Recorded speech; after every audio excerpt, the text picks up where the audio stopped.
तर देशात दंगली घडवणारी शक्तीच रामगिरी महाराजांच्या पाठीमागे उभी आहे।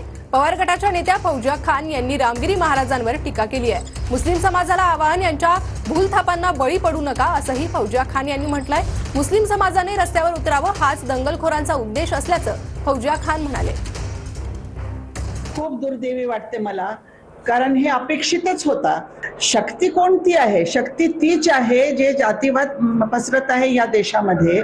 त्यांना फक्त जातीय दंगल करून घ्यायची आहे आणि देशाचा काही वाटोळा हो त्यांना काय घेणं देणं नाही। त्यांना फक्त कुर्सीची गरज आहे त्यांची, आणि त्याच्यामुळे लोकांच्या भावना भडकवण्याचा जे प्रयत्न आहे ते कधीही आमची जनता त्याला बळी पडणार नाही। मुस्लिम समाजाला मला हाच सांगायचा आहे की त्यांच्या षडयंत्राला बळी पडू नका, कारण ते आपल्याला याच्यासाठीच आपला भावना भडकावून आपल्याला रस्त्यावर आणण्यासाठी हे सगळं करत